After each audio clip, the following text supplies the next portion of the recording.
Welcome to the Filmed Live Musicals podcast, a podcast about stage musicals that have been legally filmed and publicly distributed. The Filmed Live Musicals website contains information on nearly 200 musicals that have been captured live.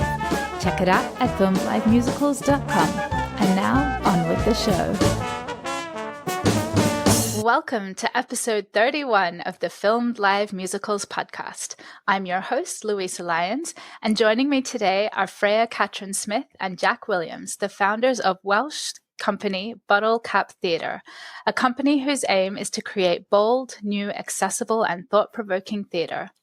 Through Bottle Cap Theatre, Freya and Jack have composed multiple award-winning shows, including The Limit, about mathematician Sophie Germain, which was performed and streamed live by the class of 2020 Masters of Musical Theatre students at the Royal Central School of Speech and Drama, and most recently Ride, which tells the extraordinary story of Annie Londonderry, the first woman to circumnavigate the world by bicycle, and was filmed live at the Garrick Theatre in June this year and streamed on stream.theatre. Welcome, Freya and Jack. Thank you. Thanks so much for having us. Thank you. It's my pleasure. So to start us off today, what made you fall in love with musical theatre? I feel like I've loved it from the womb. But yeah, growing up, it was we always had things in the house, and we always went to see shows as well. I think I saw my first musical at about 3. And it was The Sound of Music, which is still my favourite. And my grandpa absolutely loved musicals. And no one else in the family is as keen as me or as obsessed as me. And so, yeah, he used to give me lots of soundtracks, and we'd listen together and watch old videos and things. So, it was always just very much there. And I went to kind of like a sort of dancing and drama class on the weekend. And the lady who ran that, who's called Pat Batho Davis, was a massive influence on me and a lover of musical theatre, and she kind of educated me in that way as well. How about you, Jack?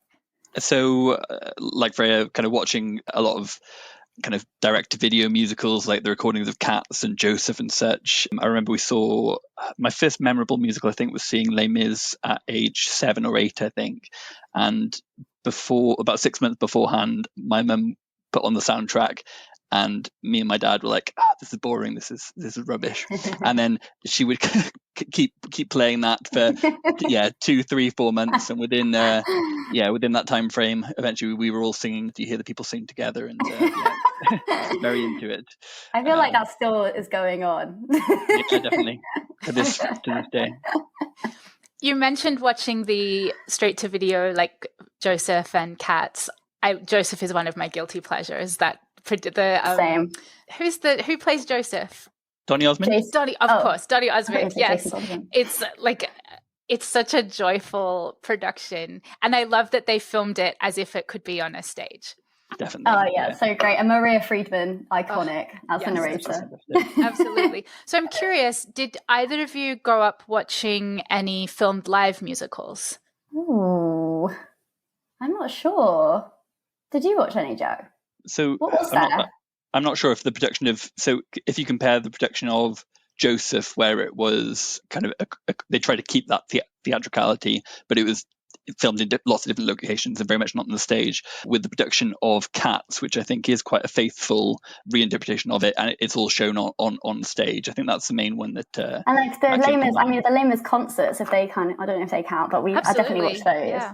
Yeah, 10th anniversary one, I think. We love the one with Philip Quast and fellow Aussie Philip Quast. Yeah, we got to see him in Follies recently at the National as well. He was fantastic. But yeah, fond memories from Les Mis. I think he was great in that. And I love that 10th anniversary production where they have all the Jean Valjeans singing in different languages. Wow, so epic. How did you two meet, and how did you start working together? We met at school. So we met when we were in year 7, so we were 11, and we were in the same maths class. And Jack, what say the thing that you thought about me? You remember? I remember. I can't quite remember. I remember your curly Yeah, hair, he said I have big hair. which you still do to this day. No, but I remember we didn't really become close friends until kind of 15 or 16. But I remember really clearly one time outside French, we also had French together, and I was singing Anastasia, is it Fox? It's Fox, isn't it? It's not, or is it Warner Brothers? I don't know. It's technically Disney now. Yes. Oh, is it? Finally, it has bought joined it. the Disney Yeah, finally. And it always felt like Disney, but it wasn't. But I was singing I think I was singing In the Dark of the Night. What tune? And Jack joined in, and I was like, okay, someone knows their cartoon musicals. And then we start. I don't know. Jack was in a band, and I kind of did some backing. I did support vocals for you, didn't I? Yeah. And then we were both kind of writing independently, composing stuff. But it wasn't till, I suppose, during or just after uni that we started writing together, do you think? Yeah, 2011, 2012. And we'd both been in a lot of kind of school musicals up till that point together, and both did theatrical stuff at uni, but mainly on the acting and performing side. But didn't put pen to paper until 2011, I think. Yeah, I don't think it really clicked for me that I just never really thought about the people behind musicals until I got to adulthood, and suddenly options of not just being in them became more apparent. Yeah. So that leads perfectly to my next question. What led you to composing and writing? Yeah, I think what happened, I think it was kind of going to the Fringe Festival and seeing small scale stuff. I did a lot of a cappella in uni. It was the main thing I did for the 3 years. And we used to go up to the Fringe every summer, and obviously you just go and see loads and loads of shows. And that's kind of where, for me, there was a seed that planted that was people are coming up with their own stuff, and people who are my age, and some of it's amazing and some of it's really bad, and I can probably at least get in the middle of that. And so then I think we decided to write something that was quite Fringe friendly. That's how our show Part A came about, which was a song cycle set at a house party, inspired by a house party at Edinburgh Fringe. We went from there, didn't we? Yeah, and I think the song cycle, so we saw song cycles by Pasek and Paul, Edges, and Cumin and Diamond, Homemade Fusion at the Fringe. And like Freya said, it was fantastic to see these shows, because I think we had both associated musicals with huge kind of 20, 30 strong casts, so much smaller casts, 4 and 6, and still managing to blow us away. And I think we really were attached to that idea of a song cycle because that's where our experience was at the time in writing standalone songs, in writing stories. In that sense, neither of us had any experience really on the book side at that point, so we thought that might be a good way to dip our toe into the musical theatre world. And what background did you both have in studying composition or studying writing for musical theatre? Yeah, when we started writing, we didn't have any formal background, really. I studied literature at uni, and Jack studied law. But I kind of say that we're self-taught, but I'm a trained singer, and I had piano lessons for a bit, but I wouldn't call myself a pianist. But I write on piano, Jack writes on guitar. So we do things very much by ear. But and then we did the masters at Goldsmiths, so that gave us a bit more of a foundation, which was in specifically musical theatre composition and production. There were 2 streams, and they came together, and we worked with each other, and we met a lot of really good friends there. So when were you at Goldsmiths? 2013, 2014, is that right, Jack? Yeah. And did you go together? Was that a conscious decision? Yeah, we did. But what was really interesting about it was that the way that the course works is that you kind of work with different people all the way through. But it was quite reassuring because I didn't really like working with anybody else. In fact, I really hated working with certain people who are also my dear friends. But yeah, I think it cemented our working relationship, and also I think we're so used to each other by that point. It kind of feels like I just love that Jack and I, we know each other so well that there's no politeness. There's no, there's none of that stuff. If we like something, we'll say, and if we don't like it, we'll say it even more quickly. Yeah, which is handy, because it can be quite hard to navigate that sometimes when trying to trying to change something within a song. But when you have to kill your darlings or kill your babies. Exactly. Brutal honesty. Oh, that's so inspiring that you came to musical theatre in such a roundabout way, that it wasn't necessarily what straight out of high school that you wanted to do it, and that you both have these really interesting backgrounds and like all this other knowledge in your brain as you come to the writing. And I think that really shows up in your music. I've only watched or heard The Limit and Ride, but the music is so smart and so joyful. And so it's really cool to know that you have these backgrounds, because I think that comes through in the writing. Thank you so much. That's really kind. So let's jump ahead to The Limit, which about the mathematician Sophie Germain. Can you talk more about how you came to that story? Yeah, I think it was interesting. We kind of were like, I think to give you a bit of context, we were like coming towards the end of our 20s were in sight, and I certainly felt that I'd been kind of hiding from musical theatre and writing and playing it safe. I'd worked full-time in various other theatre jobs. So I was in production, I worked for a dramatic literary agency. I was kind of just doing everything except really devoting myself to writing. And I always saw writing as something I did on the side. And then I got to a point where I was like, you know what, this is the thing, and I really need to dedicate more time to it. And that was the point where I switched to working part-time for an education charity called the Access Project, which is amazing, and plug for that unexpectedly. But I started working part-time for them and writing the rest of the time. And that was when I started thinking a bit more about the kind of things we might like to do, and where we might put them on. And I'd just seen Hamilton, and there was a lot going on with the Me Too movement at that point. So it would have been like coming to the end of 2018. And yeah, I think there was just a lot bubbling up inside. And I thought that sort of women from history, sort of forgotten women from history, that was something I really wanted to focus on. And I wanted to just, I kept going to the theatre and craving well-written female characters, and I just always inevitably left quite disappointed.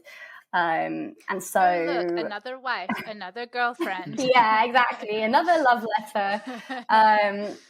And so we started researching, and it was actually on Reddit that we found Sophie's story. It was on one of those threads that was just like, who are some amazing, like, forgotten women from history that no one's ever heard of? And someone had written this really comprehensive answer all about her. So thanks, whoever did that.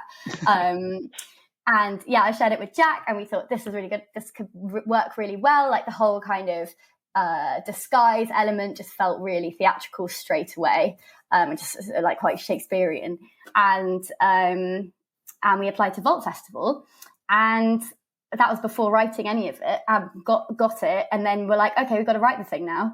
So yeah, that was kind of the first full. We worked on another project that we've maybe revisited it about 6 times, and it's still not finished. It's that difficult. I mean, it's essentially like the difficult second album, isn't it? It's a second show that we tried to write, and it's still there, and we'll go back to it at some point, but it is a very difficult show for lots of reasons. So this became the first kind of, well, it wasn't two acts. It was just like an hour for Vault, really. But the first complete book musical that we put on. And was the earlier project The Suicide Shop? Yes, exactly. The premise sounds crazy. Can you share for folks who don't know? Yeah, I mean, it's a very, very, very black comedy. It's about, but the book, it's based on a book by a guy called John Toulet, and it has a lot of heart, the book. And it's set in a dystopian future, and it's about a shop where people can go in and choose kind of the best and most suitable way they'd like to kill themselves. And they've got all these kind of impressive ridiculous products. And at the center of the story is the youngest child of this family. The family run the shop, and he's like sort of really against it. He's this little ray of sunshine, and he doesn't understand like why they're doing this, and he wants to stop it and sabotage it.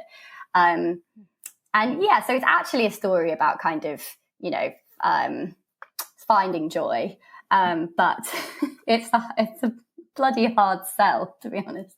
You mean post pandemic and post the world that we've been living in? I can't imagine why that would be difficult.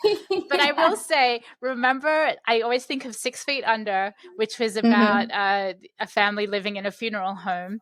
And it premiered after 9/11. And the network was like, who is going to watch a show about death after 9/11? And 6 seasons and a million Emmys later. So it may be just the right time for such a show. At some point. And we're quite attached to the music. And we wrote some pretty good tunes for it that the world doesn't really know about, or at least like musical theatre land doesn't know about. And so I think we might revisit it and change it around a bit and take it away from the book and make a new story that's sort of slightly related but not quite so controversial potentially. Yeah.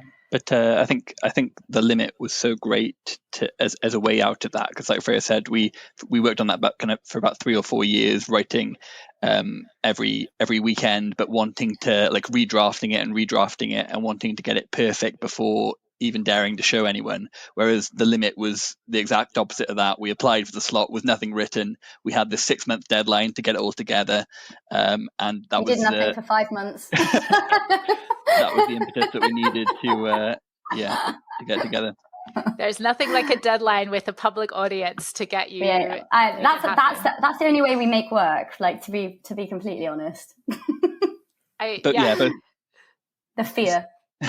both for The Limit and Ride, I think. And again, when adapting The Limit into a 2-act show, we had about 7 or 8 new songs to write in about 4 or 5 weeks, which was definitely intense. But at least with the pandemic, we had time on our hands, we had space to write. So we've been meaning to do it for about 18 months, and then the opportunity at Central came along, and we were like, absolutely yes. And then commenced like 4 weeks of mad rewriting. So how did that collaboration come about? It came about from Adam Lenson, actually. So he's done some work with Central as a director, and he was meant to be directing the MA musical theatre final production of Merrily We Roll Along. And that couldn't happen because of COVID. And so he suggested that they do smaller shows in bubbles. And then from that, he thought we can look at some new work. And so out of that came the opportunity for small shows that had a cast of, say, 4 or 5 or 6. And we got a message from him just saying, how many people are in The Limit? What's the cast number for The Limit again? And then when we heard about the opportunity, we were like, absolutely, let's do it. And so I think something quite unique and, it's one of the for us, a great thing that did come out of this awful situation was that kind of opportunity that just wouldn't have happened. They would have done Merrily We Roll Along, like a normal year. And, but what was especially amazing was that we had 2 casts. So because they were all bubbled, and there were how many students in total, like 20 or 22 or something like that. So it was our show and Catch Me by Chris Chorney, and so both shows had 2 casts, and so when we went along to watch, we saw like 2 productions, which was absolutely fascinating. Were you a part of the rehearsals at all? And you know what, for the first time, not really. And I think because numbers were so strict and everything back then, it just made a lot more sense. They had, the maximum in the room, and it was like cast, director, MD done. And so we just waltzed in at the end and got to watch it, and it was absolutely amazing. I thought I could get used to this. Definitely. Yeah, we got to meet the actors at the start of the process, all virtually, and we were able to sit in on the dress rehearsals and some of the early stuff. But it was a nice experience to try and be quiet in a way and take a step away and see what they do with the work on their own. It was just I mean, I can't describe to you how surreal it was. And this also happened with Ride. Like, it's happened twice now. But so this was, when was it actually filmed, Jack? Do you remember? So November 2020? I think it was filmed in September, and it was broadcast. So they filmed it a while before and then broadcast it. But it was, so September 2020. I hadn't seen anything. The last thing we'd done was Ride in March before everything shut down. And I didn't see any theatre for all that time. And like usually we're going like a couple of times a week. And then went in and saw Limit. And it was just absolutely, I was like, what? This is so bizarre. Like, first I'm in a theatre and it's beautiful, but also this is our show and I haven't seen it. It was just very like completely overwhelming. And then the same thing kind of happened with Ride this year. It was at the Embassy Theatre, which is now, I think, the Dame Judi Dench Theatre at Central. It's the one where you just like go up. I mean, this is for like Central people who know Central, but like you go up the stairs. I can't remember what the what the building's called, like opposite Hampstead Theatre, and it's just it's a beautiful space in there, and it's probably, what do you say the audience is, Jack? Like capacity, like 300, 400. Yeah, I think so, about 300. You probably know better than us. we don't know. But yeah, I mean, it's been 10 years since I was there, but it's bringing back memories of walking up the stairs and across the lobby. Yeah, it's absolutely gorgeous. And I think the main thing for us is that, we sat and watched it in this theatre while it was being filmed, and there wasn't hardly anybody in the audience, just the people that needed to be there. But it just kind of really confirmed to me that this new version of the show that we'd been working on, like in the last month or so, was just like really sort of stood up and worked in that live space. And it was just, I just felt that like sort of high that you get sometimes after you leave a show, like a musical, and it's just like, it was great. Live theatre. Yeah, so good. And the stream was watched by something like over 20,000 people. Yeah, it was amazing. I mean, I was quite surprised by that number. Not sure where they all came from, really. But, so glad they did. And absolutely brilliant. And it's just it is a funny thing, like thinking about it, and how I just remember sitting down to watch it when it's about to start, and you feel this kind of anticipation that you'd also feel in a theatre, but it's there's just, I don't know, it's like that slightly removed feeling, but still, like, I felt that same kind of nervousness, even though I knew I'd seen it already, but it was going out into the world for the first time. It just, Did you watch the stream as well as being there in person? You watched it later as well? Yeah. Oh. Set it up on the TV. Freya was in person. Freya was watching from the audience for the performances themselves. I was playing in the band as well. So Jack was in the band. So the stream performances were the first time that I'd had the chance to see the whole thing, really. It was great from that point of view, and it was obviously I'd got a perception of how it all fitted together from the other direction. It is great to see it. And that's a thing about Jack and me. And Jack, we usually play in the band, like when so we don't often get to see, and I also direct, so I sort of have to make a call at a certain point to step back a bit from directing and just go and be in the band. And it's like you're playing in the band and you're like watching the whole time, like, ooh. So it was really nice not to have to not to juggle all of that. And that's the beauty of filming, is that as a performer or in the orchestra, you rarely get to see the show from the audience perspective. And so the beauty of filming is that you do get that chance. Yeah, definitely. And it is, I think it's so interesting that sort of before all this, most people most sort of productions did like an archive film, not great quality. And I think now we really see how useful it can be to have like a really high quality, beautiful version of a show filmed. And I really hope that's going to carry on. Has this experience changed how, as Bottle Cap Theatre, will you now invest in filming your shows going forward? Yeah, I think that, I mean, it's something we haven't really had to think about, just because everything kind of so far with the things that we have filmed, it's kind of either been because that's the way it's going out into the world, or because, with Ride, still there's this kind of like, are we going to go to theatre? Are we going to stay in? Like, there's still that kind of uncertainty. But but I think it's brilliant, and I would definitely want to do more and continue and get high quality versions of everything. Definitely, yeah. Particularly about making the show available to people who wouldn't have the opportunity to see it. That's one of the best things about it. It can just go anywhere, and like theatre can be quite restrictive in that way, and it's absolutely amazing that we can, anyone in the whole world can see. Like, I've got a friend in Hawaii, like a really close friend in Hawaii, and she can watch our stuff, and that's just that's special.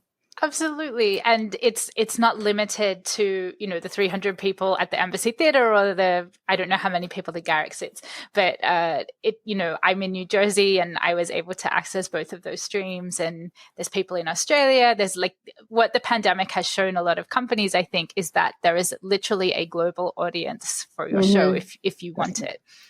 Absolutely. Yeah. So let's fast forward to Ride. And how did you come across Annie Londonderry, and what inspired you to write a whole show about her? I think it was like a similar thing of me going down a bit of a internet rabbit hole about women. This is just what I clearly sit and do at home. But yeah, I think, how did we find her? Do you remember, Jack? Was it through was it through Peter? I think so. So it wasn't through her great nephew has written a book all about it. He runs a fantastic website that he keeps up to date all about her life, and it's a great trove of resources. But I think you literally found a 2-page PDF, Freya, that summarised the journey quite succinctly, and the journey that he later went on to kind of replicate that when he got cancer. It just seemed like such a fantastic, crazy story, and she seemed like such a different character to Sophie Germain as well. I think that was like the main attraction, because Sophie, I mean, also there's so little written about Sophie that in fact our version does change her from what we did find, which was she was like quite quiet and like modest, and like famously held grudges for many years where she didn't speak to people. We were like, that's probably not going to be great on the stage. Well, you never. I mean, it could be funny. But yeah, with Annie, just this character that absolutely leaps off the page, and I just couldn't believe some of the stuff that she was saying and that she did. And I think one of the main attractions was the fact that she was kind of chaotic, and she was but like so smart and like charismatic and manipulative and flawed, and I just couldn't wait to kind of try and create that for stage. Just so inspiring. She is just such an amazing lady, this like Jewish woman immigrant who transformed her life. And like I'm obsessed with the fact that she was a mother and a wife, and just like was like, peace out, y'all. Just left. And it's left. And this is in the 1800s. Like, it's so unthinkable today, like to have, to think of what the constrictions on her life were. I broke them. It was completely radical. And like it was in our song Ride, which is like about the bicycle. It's like, it was the first time women could go out without a chaperone, which to us, when they could wear pants in public. Like all of this, and it's just but it's hard to kind of remember how restricted and how limited things were, and when you add that to all the things she did, it becomes even more like remarkable and unusual. Yeah, it was amazing. So it started, you booked, you applied for the Vault Festival and landed there was a little bit before that. So we were part of something called the Ceiling Project, which was run by a company called Somewhat Awkward. And they were kind of platforming short pieces about women. And so, or like written by women, a mixture. And so we presented 15 to 20 minutes of the show. And that was the very first time that we wrote anything around it and put it on its feet and shared it with an audience. And the songs were similar, but it was quite different. It was at that point, it was just one person. It was just Annie telling her story. And that was massively helpful because it made us realize that was really hard. And we needed somebody else in there. And I'm so glad we did add that secondary character, because we just suddenly realized like it's so hard to like not have somebody to bounce off throughout. And yeah, it meant that we could add a lot more depth. And in terms of, what Annie shared or what she was forced to share, it gave us a lot more freedom with what would come out. The contradiction between her public persona and what the tale she kind of spun versus what was actually true underneath. Yeah, exactly. And we kind of realized that she would never let that out by herself. So we needed somebody else in there that could help bring that about. And so after the that first reading, it went to the Vault Festival. Yeah. So we did that 20 minutes, and then that gave us lots of food for thought. And it was around that time that we also found out we had the spot at Vault. And then similar kind of process of writing the rest of it and trying to make it 60 minutes, which we failed to do. Going from worrying about not having enough to having too much without fail every time. Working with a fantastic team, just an incredible process. And it felt like we had all these kind of little contextual things going wrong, like our rehearsal room sort of caught on fire, not while we were in it, but it was on fire and it shut, and we had to find something else. And one of our actors like broke their wrist, and there are all these sort of like things going wrong, but the actual like core team and the creative process was just absolutely incredible and so much fun. Fantastic. It's just, something's going to go wrong in theatre, isn't it? But it was just a brilliant time. And I still feel quite proud of Ride. Like it's, I think it's the best thing we've done. And I think I just love Annie so much that it's just really great to be able to share that. Oh, the more people that know about her story, absolutely. And so it premiered at Vault, and then like the pandemic happened moments after. Like a week. And then fast forward again to June 2021, and you did a workshop performance at the Garrick. How did that come about? So we had. You go for it, Jack. Sorry. Oh, cool. So we had for the Vault production, we invited industry guests and producers along, and Kerry Lothian from Deus Ex Machina Productions came along to see the show, sent us a really lovely message afterwards about how much she enjoyed it. And said that they'd like to get a meeting in. And that's actually what prompted us to make the archive footage of our first show, because it was something that we organised quite last minute, but we wanted to get something together so we could show the rest of the production team at DEM. And so then the pandemic happened and threw everything into flux for a little while, but we were able to meet with them over the pandemic, have meetings, make plans for when things came back together. And we were discussing a few options about what we could do. And then in the new year, they got in touch with us and said that there might be an opportunity to showcase the show at the Garrick Theatre, which we obviously jumped at. And that came together. And when did Adam Lenton, who co-directed it, when did he come on board? So he's been with it forever. Well, not forever, but he's been with it since the Vault show. Oh, right. Yeah, he was there at. He wasn't involved in the Ceiling project, but we did debut Ride the song at Signal just before then as well, so he was aware of it. But he's been instrumental throughout all the auditions and rehearsals for the Vault shows and Garrick. And was he part of deciding to film and stream the show, or was that a Garrick decision or Deus Ex Machina?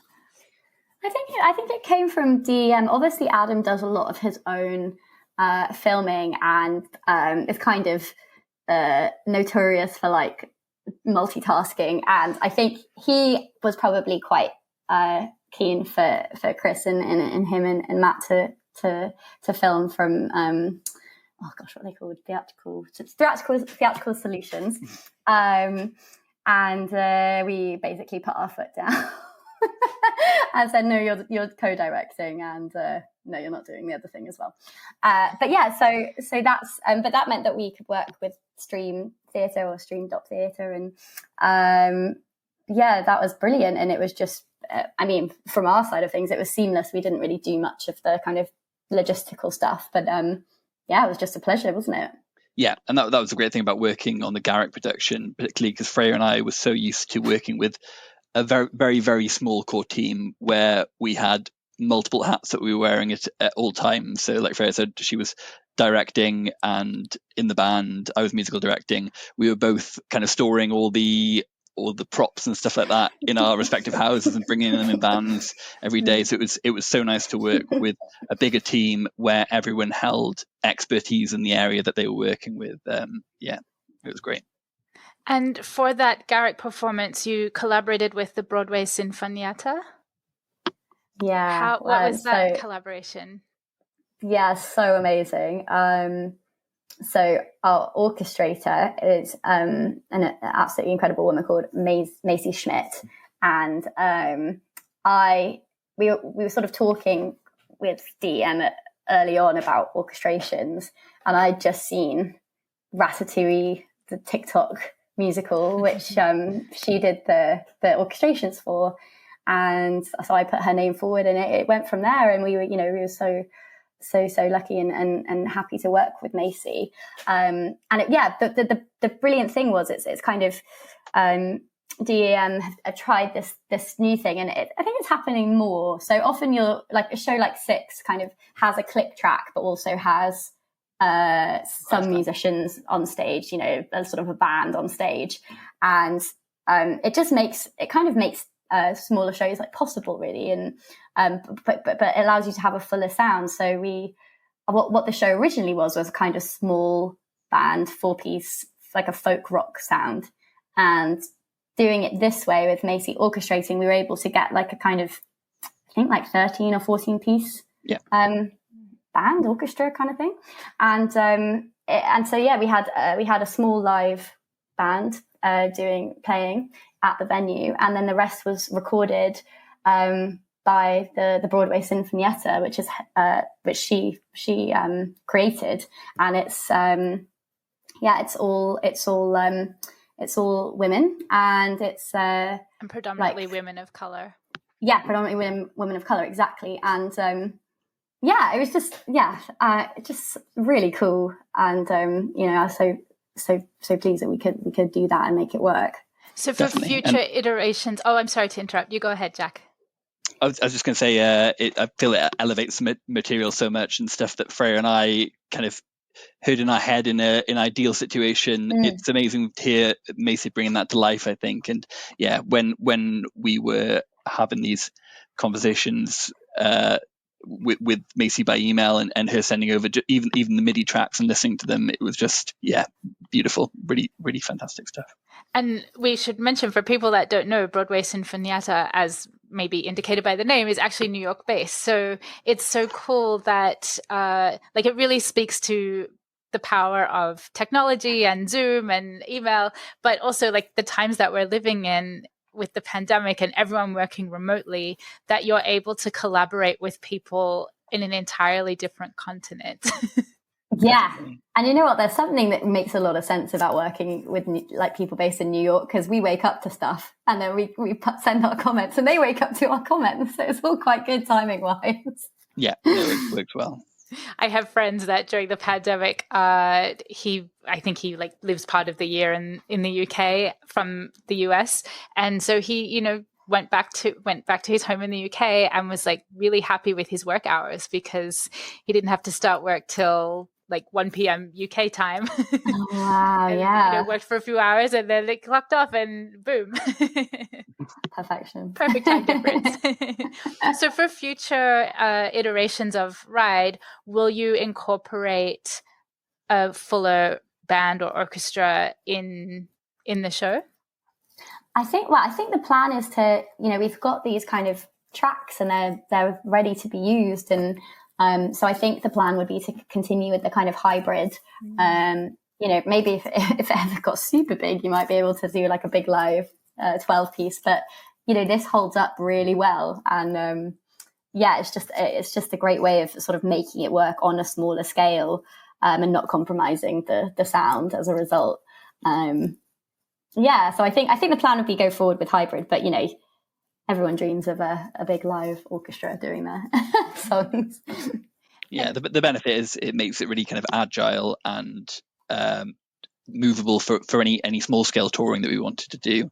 And there's also the added benefit that I think we're hoping to put an album together to use some of the stems from those recordings and put them straight on. So it's fewer instruments now that we have to assemble for that, which is great, and it makes it all a bit easier. Ready-made, yeah. And I appreciate that this might be a producer question or this is a confidential question, how licensing works to have the ongoing use of those tracks. I have no idea. I think it's a producer question. Thank you, producers, for doing negotiations. Definitely. DM were fantastic in covering all that side of things. We're really lucky to have them. Totally fine. So it was filmed and streamed live from the Garrick. Have you watched the capture since? Yeah. I think I watched it the first day it came out, and I think we watched it in like a creative call as well. It's and in person. So we were in the audience when it was being filmed as well, which was amazing. Definitely. So I've seen it quite a few times actually. And we got to have a bit of creative influence in terms of we got an early cut of it from Stream.Theatre, but they were really open to collaboration and any great suggestions that we had about kind of doing a wider shot on a certain angle or zooming in here. They were great and receptive with it. So we could basically go through. There was like this huge spreadsheet, and we could go through it shot by shot and just mark up any comments. Oh, that's so cool. I would love to see that spreadsheet.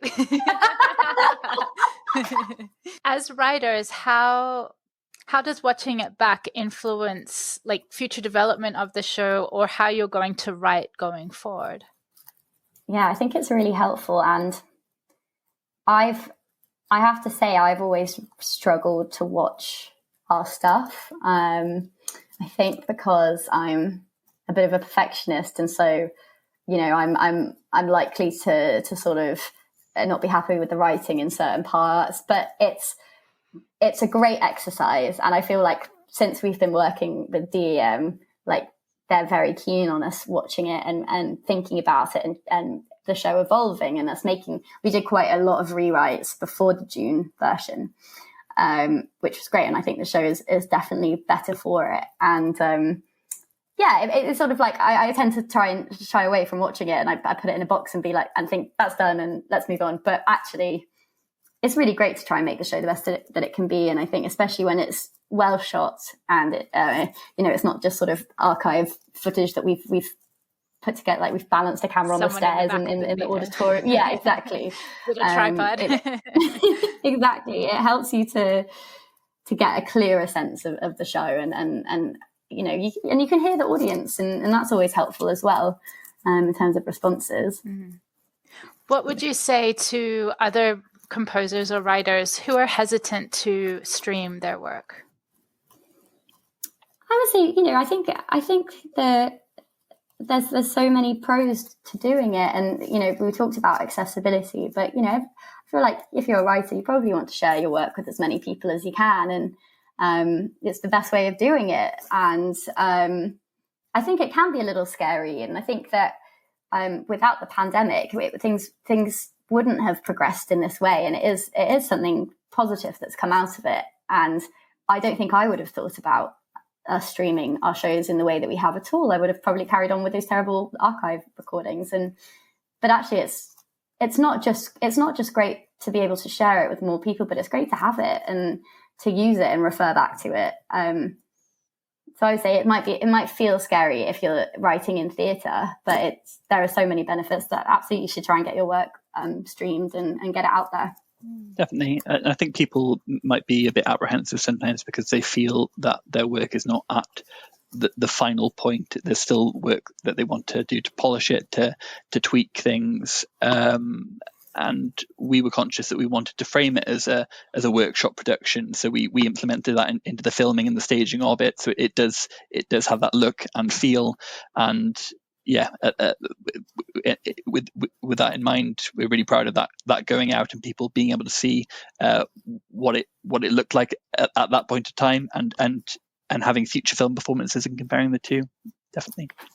At the beginning of the stream, Freya and Adam, you come out onto the stage and you talk about how it was intentionally being presented as a workshop to make the process of creating a new musical more transparent to the public. Can you talk a bit more about that?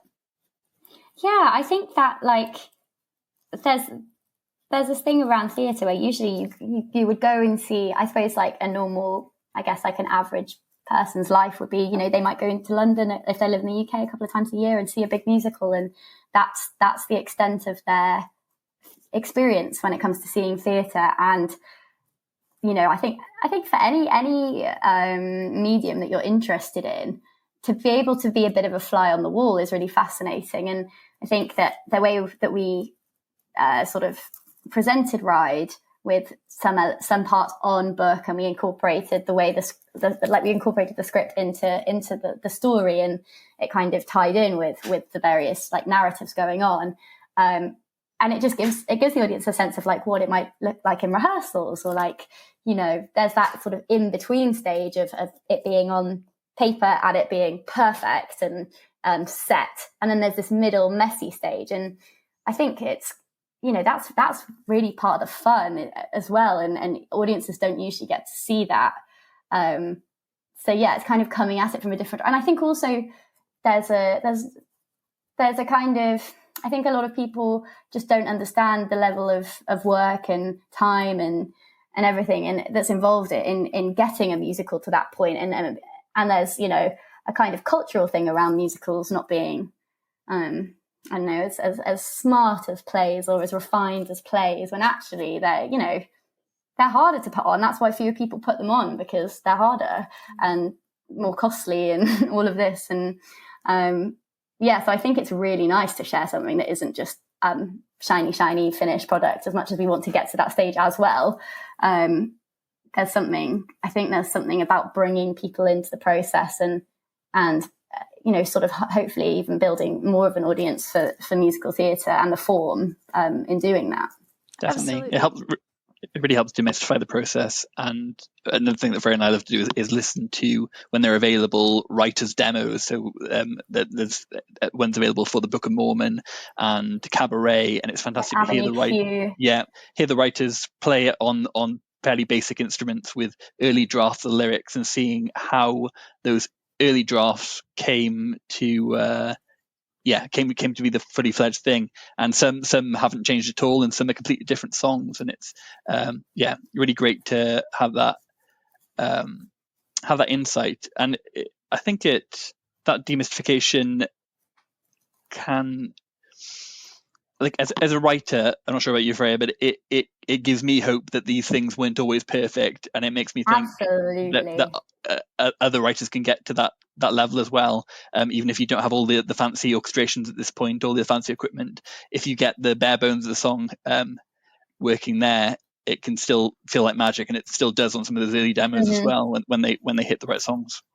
Oh, yeah. Yes. I love Disney release like special albums of like The Little Mermaid and like those early classic Disney with Alan Menken and Howard Ashman just sitting at a piano. They are literally my favorite thing in the whole world. Like Howard Ashman doing Poor Unfortunate Souls is fantastic. He's my hero. What's the Aladdin song that's in the musical but not in the movie? Proud of the Boy. Yeah. I'm so glad we've got and like Part of Your World, like all the stuff about like turning off the lights with is her name Jodie who originated Ariel and it's like gold dust. It's, you know, if you love musical theatre, then that's the stuff you really want to see, because that feels so special, doesn't it? And speaking of developing new work, coming up in October, although when this goes to air it will have happened. Oh my gosh, your new show Echoes. Yes. Chamber musical sessions concert at the Garrick. Can you tell us more about that? Well, Jack, do you want to say something? So this was a commission that we got from ALP, Annie Londonderry Productions, and Aria Entertainment, where lots of writing teams applied, and we made the final shortlist of 15, and we were lucky enough to be selected as one of the final 2 teams that the award was given to. So yeah, it's another two-hander, like Ride, but an original story set in the modern day, and it tells the story of a relationship between 2 women, one a student and another a lecturer, but a young lecturer, like a how do you describe it, Freya? Kind of like a teaching associate. Style. Yeah. And I'm doing a residency at the moment at Norwich Theatre Royal this week, and so I've been working on it and working on like a particular song, and hopefully that'll be one of the songs that we show at this concert in October. And yeah, I mean, it's the first time for a while that we've done something that doesn't have source material, and it kind of made me realize that I often I will usually lose myself in like research and reading, and it's a really great way of putting off writing, and I like try and learn as much as I possibly can, and also that just helps not write it and get to that point where you have to be like, oh, now I've got to do it, whereas we're creating these characters from scratch, and we've created a story around them. And I guess the kind of like USP about the show is that say there's 2 acts, and one act is from one person's perspective and the other act is from the other, and what we're aiming to do is kind of shift the audience's perspective on who they're kind of siding with and why, and and also lots of things will kind of come out in part 2 about what actually kind of happened in the story. And yeah, it's early days, but that's the goal. Yeah, exciting. And some of the details are still a bit fuzzy, but yeah, looking forward to writing it. Well, you have a deadline. Yeah, always helpful. And I'll include, hopefully it's still streaming when this goes to air, and I'll include any links that are available because I know the concert will be streamed. So I'm really looking forward to that. So I have a series of quick questions that I ask all my guests. You don't need to think about it too much. Whatever comes to mind is good. There are no wrong answers. To start off with, what is your favorite musical? Sound of Music. That's a tough one. Great one. It changes. Changes all the time. I'd say Merrily We Were Along or Little Shop of Horrors. Oh, I love Little Shop. Oh, such 2 diverse answers. I love it. Do you have a favorite filmed live musical? Yes, mine is Rent at the Hope Mill. I wish I'd seen that. It wasn't available in the US. So good. Yeah, it was region locked, wasn't it? Which is disappointing. I loved it. Was that a rights issue perhaps in terms of licensing? Probably. Yeah. I've really enjoyed seeing some of the new filmed musicals on, particularly at the Playhouse. I really enjoyed The Fabulous Fox Sister by Michael Connelly and Luke Bateman. I thought that was really well done, and I enjoyed the workshop production as well of Brother, which is a new musical by Robin Somos de Silva and Annabelle Mutali Reid.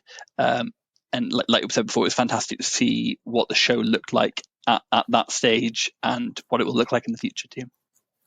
Oh yeah, and also like all of Adam Lenson's digital signals, because it's just, I love that, because we did quite a few of his in-person ones at a hospital club, and there's just something extra special about kind of seeing everybody's houses and like you still feel like you're coming together as like a set and like a collective to do a specific signal, but you're like going all over. And the fact that he can go all over the world as well. So, there'll be people all over the place doing a signal. And yeah, as writers, it was so exciting, I think, to perform, because you haven't got those same location restrictions. It meant that Adam could get some bigger names involved with performing alongside the writers of Come From Away and Spring Awakening. Yeah, brilliant. amazing. And people who really excelled at their craft. It was fantastic.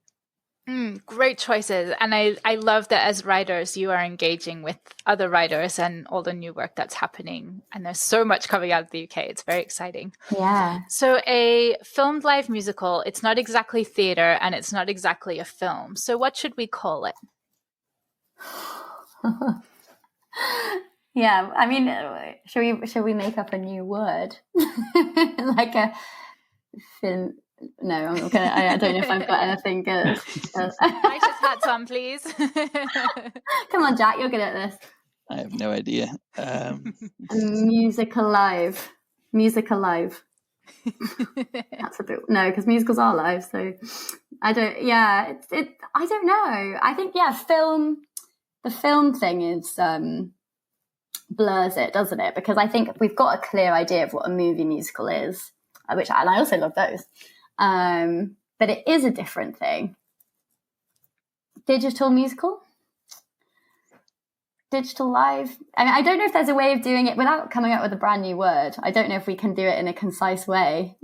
Yeah, and it's particularly difficult because even within filmed musicals, you have different subsets of whether something is live streamed or whether they've had the chance to edit it with different camera angles. How live are we talking? Is it live, or is it was once live? Yeah. Or Very complicated. Where do you stand on bootlegs? They kept me going.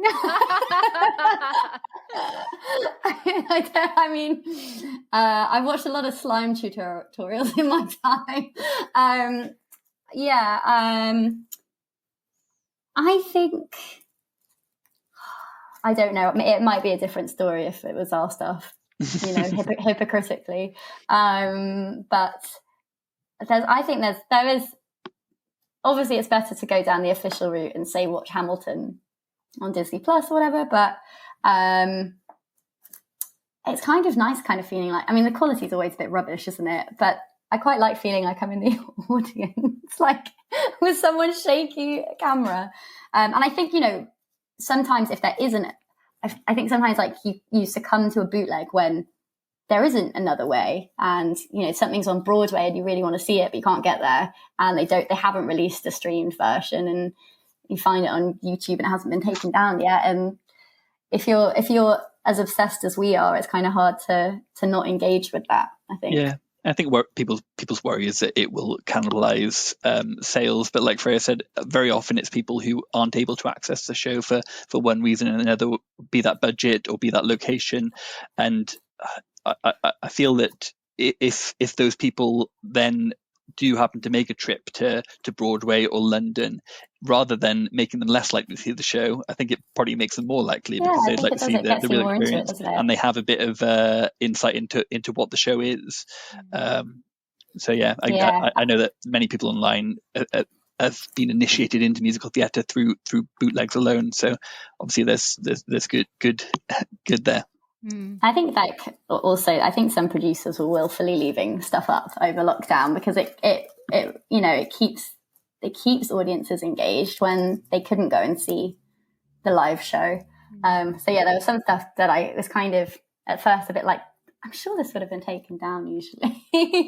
And it was still there. And I was like, okay, yeah. And obviously this is not the same thing, but it's interesting to see how some producers are incorporating that audience filming into pieces. So you've got the Mega Six at the end, and they actively encourage people to film it and put it online there. So trying to give people a glimpse of the show and showing how every night is different there is, yeah. But also bring order and be like, this is the bit that people can watch online rather than get the whole show for free. Yeah. Great answers. What stage musicals do you wish had been filmed? Oh, all of them. All the ones that were like all the original productions of things before we were born. Like, I'd love to see like all the original Sondheims. I'd love to see the original Chorus Sign. I'd love to see. I mean, I don't know if any of these. If any of these are filmed, I need to go and find them. I'd love to see like the original off Broadway Rent. I'd love to see it as much as possible.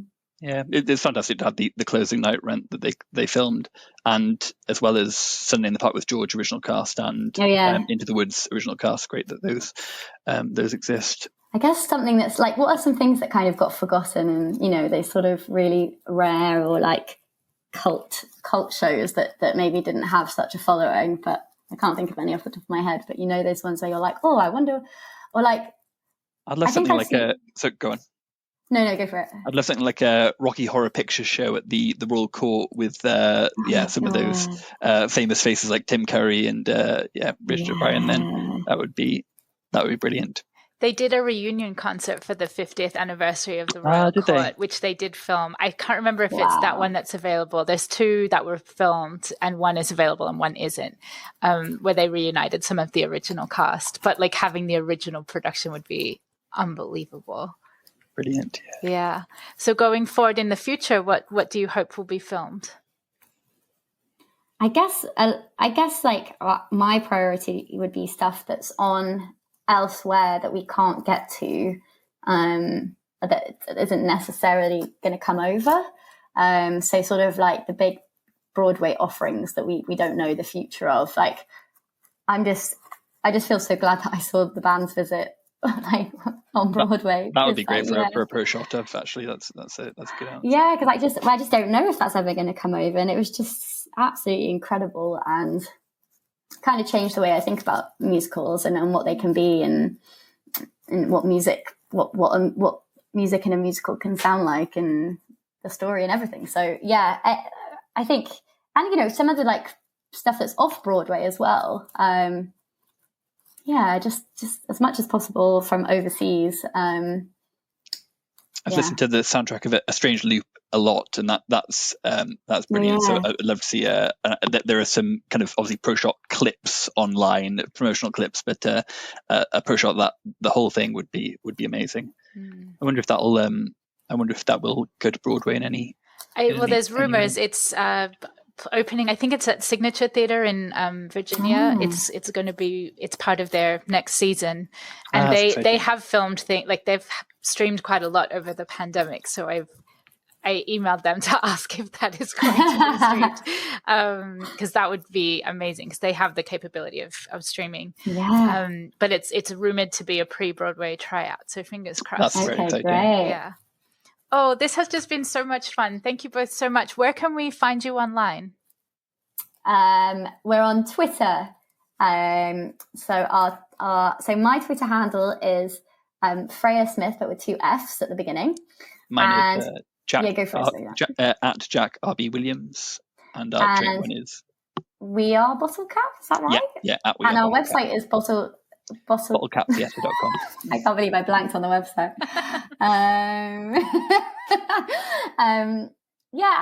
Thank you so much for having us, Louisa, and also for all the absolutely incredible work you're doing. Like, I couldn't believe the level of detail on your site, and you know, just speaking personally in terms of like seeing all the stuff about Ride, like I've never seen all of that information in one place. It was really, it was quite incredible to see it, and it's amazing to have that resource. I'm like, I want to share this with everybody.